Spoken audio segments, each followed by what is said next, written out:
जय शनिदेव सबको। जय शनिदेव।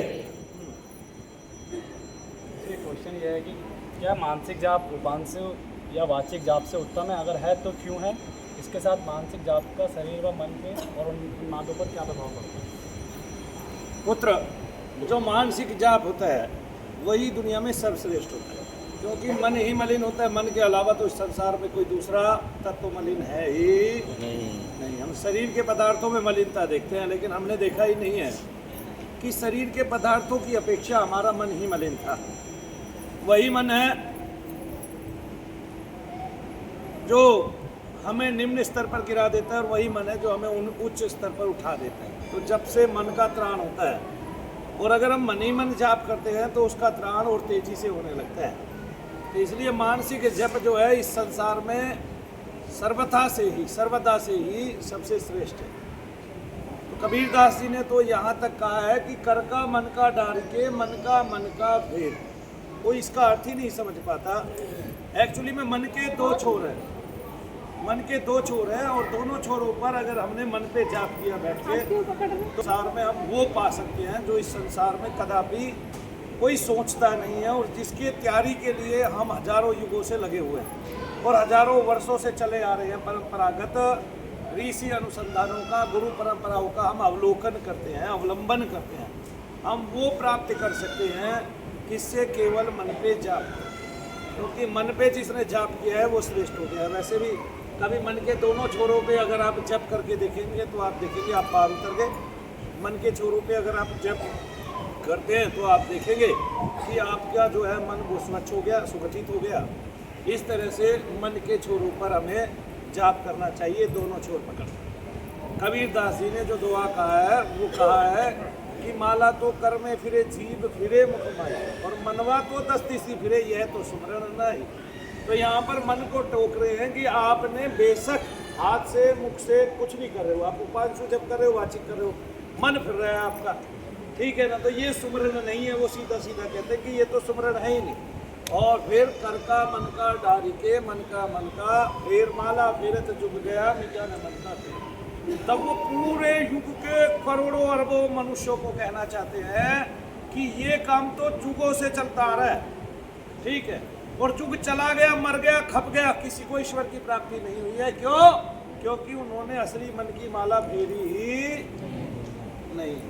और मन की माला फेरने के लिए मन को एकाग्र होना जरूरी है। मन के जब दोनों छोरों पर मानसिक जप करेंगे, अच्छा ये क्या होता है कि जब हम मन के दो छोर पकड़ते हैं तो हमें विपरीत दिशा में पकड़ना पड़ता है, यानी कि विपरीत। अगर हम एक पे शिव बोल रहे हैं, एक पे राम बोल रहे हैं, राम शिव के भक्त है, शिव राम के भक्त है, ऐसा दुनिया मानती आई है।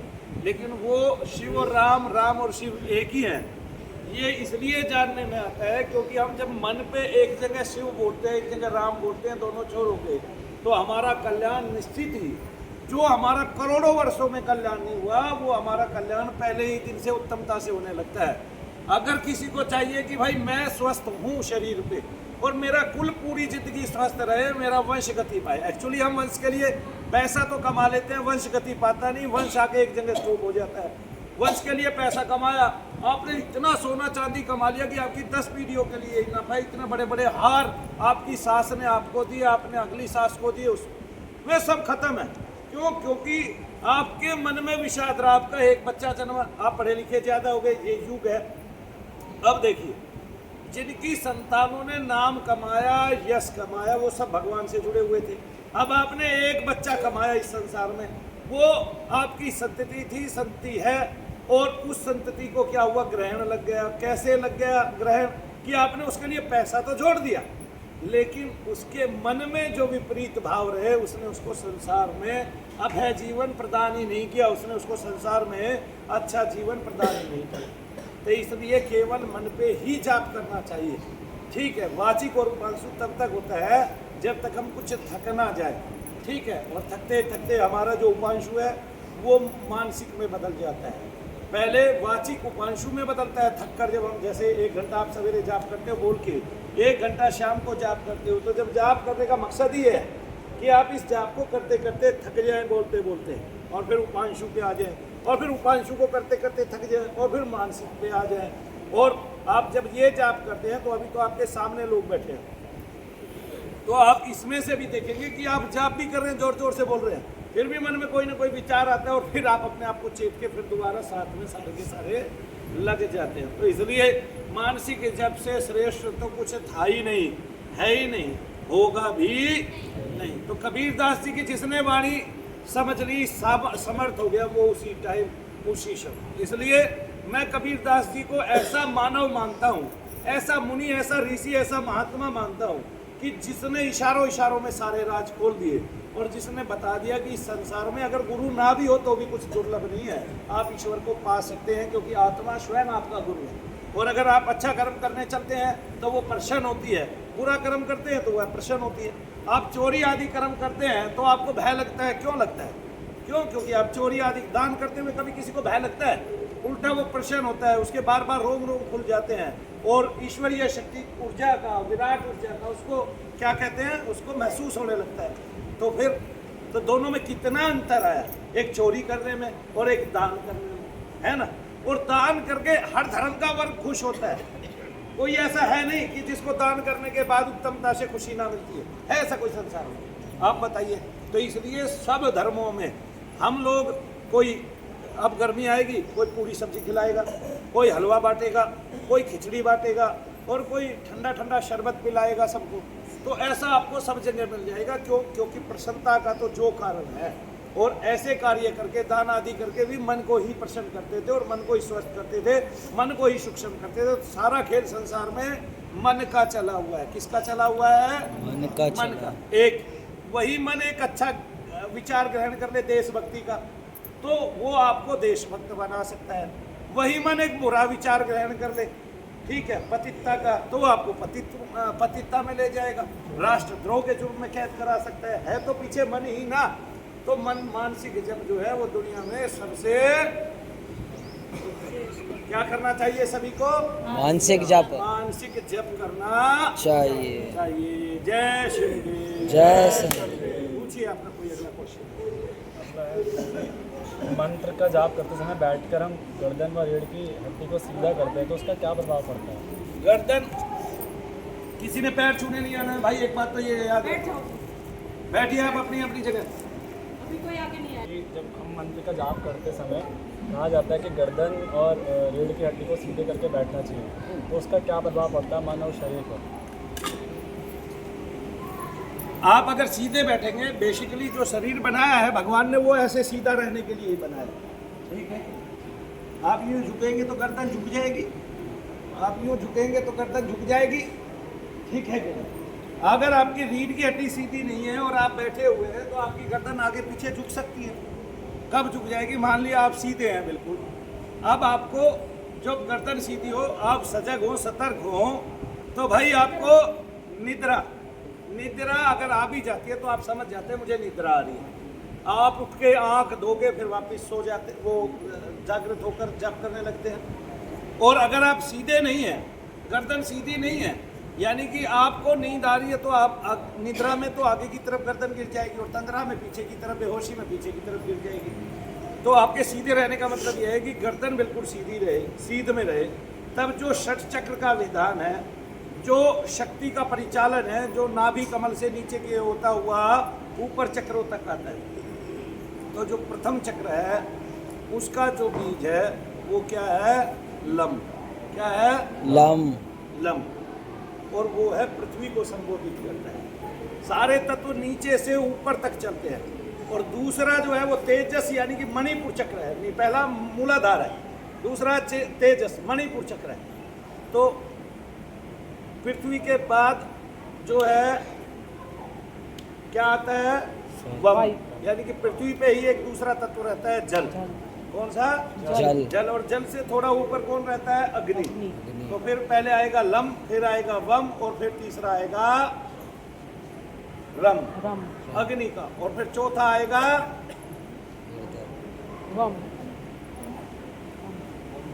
यम, रम, लम। लम, अब आपने लम से शुरू किया तो पहले आया क्या? लम, फिर आएगा वम, फिर आएगा रम, और फिर आएगा यम वायु, और फिर आएगा हम आकाश वाला। तो हम यहाँ आएगा, हम और अक्षय, तो यहाँ आएगा। तो जब वो तत्व आ जाएगा यहाँ पर आप आज्ञा चक्र में दर्शन होते हैं। एक्चुअली आपको एक एक तत्व को छोड़ते हुए आना पड़ता है। तो जब लम छूटता है, पृथ्वी तत्व छूटता है, तो मोह छूटता है। क्या छूटता है? मोह छूटता तो है। जिसका मूलाधार सिद्ध हो जाता है कि मेरा मूलाधार सिद्ध हो गया। सिद्ध होने का एक्चुअली मतलब ये है कि जो मूल आधार है वो छोड़ दिया आपने, और जो उल्टा मूल आधार है, एक भगवान है ना, वृक्ष कहते हैं कि जड़ उसकी ऊपर है और शाखाएं नीचे है, जिसका जिक्र भगवान गीता में करते हैं। तब आप उसकी जड़ की ओर चल देते हैं, उस जड़ में शामिल होने चल देते हैं, और उस जड़ से आपको खुराक मिलने लगती है। तब पृथ्वी तत्व आपका छूटता है, ममता और मोह रूपी मल खत्म हो जाता है शरीर से। और जब ममता और मोह रूपी मल खत्म होता है तो आप में इस तत्व के सिद्ध होते ही आपको क्या हो जाता है? लम, यानी कि आपके अंदर में काम, क्रोध, मद, लोभ, मोह की कमी आ जाती है।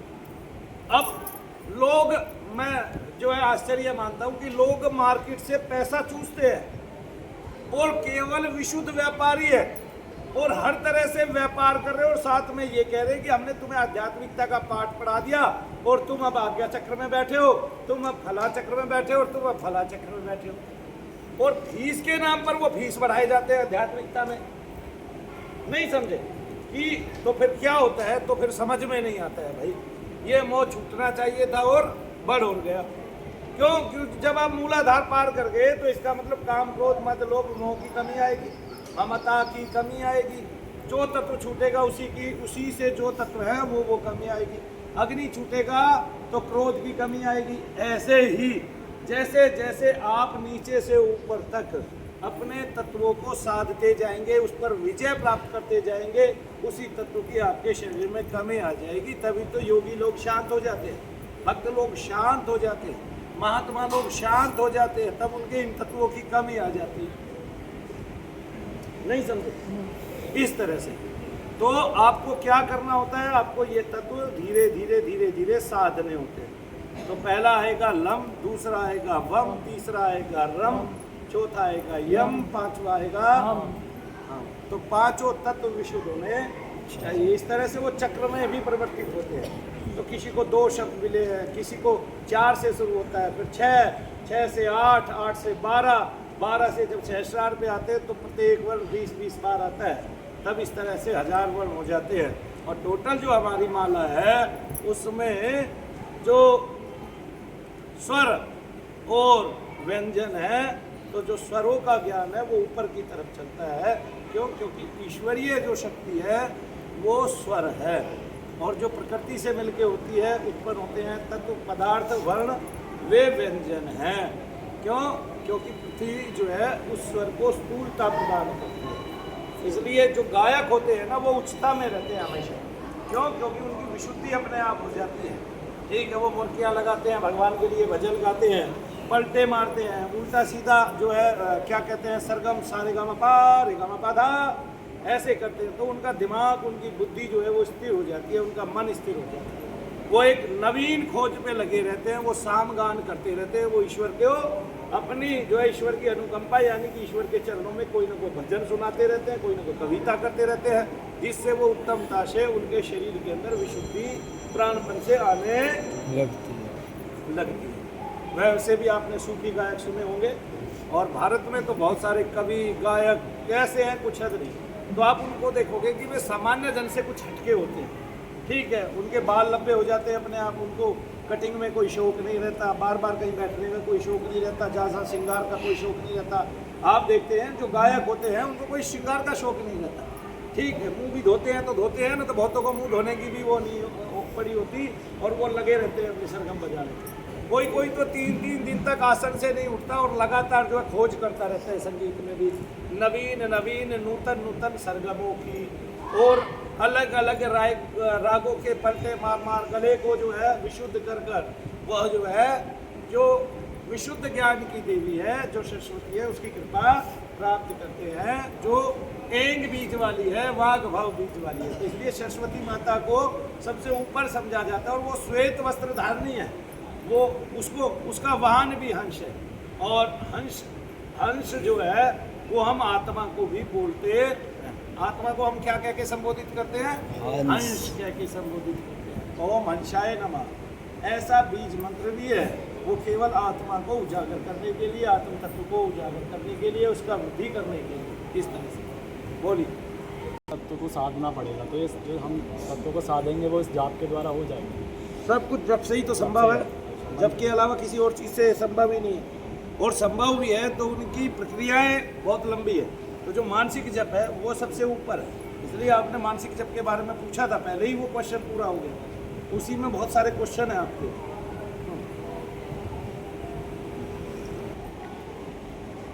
भगवान ने भगवद गीता में बोला निष्काम कर्म। निष्काम कर्म क्या है? सेवा। मैं तुम्हें सिखा रहा हूँ, मुझे तुझसे क्या लाभ है, ठीक है ना। मुझे तुझसे जब लाभ होगा जब मैं तुझ पे दशांश थोप दूंगा सारी जिंदगी के लिए, जैसे महात्मा लोग थोपते हैं कि तूने अपने पूरी जिंदगी का दशांश मुझे देते रहना बेटा, ठीक है। तो वो लोग तो मुझे है ही नहीं। तो काम कर, सेवा कर, जनता की, लोगों की सेवा कर, अपनी रोजी रोटी कमा, ठीक से रोजी रोटी खा, हैं, अपने बच्चों का लालन पालन कर, और ईश्वर की ओर सदा अभिमुख रहे, ईश्वर की ओर। और दोषों से क्या रहे, दोषों से दूर रहे, तब क्योंकि जब जिसके पास दोष नहीं होगा वो ईश्वर की प्राप्ति अच्छे से कर लेगा। वैसे महत्ता तो दोष वाला ही जानता है, दोष वाला प्राप्ति की महत्ता जानता है। जिसको दोष नहीं है वो प्राप्ति की महत्ता को कम समझेगा। तो इसलिए दोष का होना, जिसको दोष है, जब वो उस दोष से बाहर निकल के आएगा ना, तब वो जितना प्रखर हो सकता है उतना प्रखर कोई हो नहीं सकता। ऐसे और ऐसी ईश्वरीय कृपा सब पे हो। जो लोग सामने बैठे हैं आज, जो पीड़ित होकर बैठे हैं, वो एक दिन जो है वो पीड़ित भाव से बाहर निकले और लाभ लें अपने जीवन भर का। जी जय श्री जय श्री। पीड़ितों का हम यहाँ जाप करते हैं, उनके अलावा अगर जो भी पीड़ित पंडाल में बैठे हैं तो उनको भी मंत्र का प्रभाव पड़ेगा। सुनने का जो प्रभाव मिलेगा उससे तो घर्षण होगा उनको, लेकिन आप जिनके लिए जाप करेंगे इसी को न्यास बोलते हैं। मंत्र आपका फलित उन्हीं के लिए होगा। आगे ना, जय श्री। जय श्री।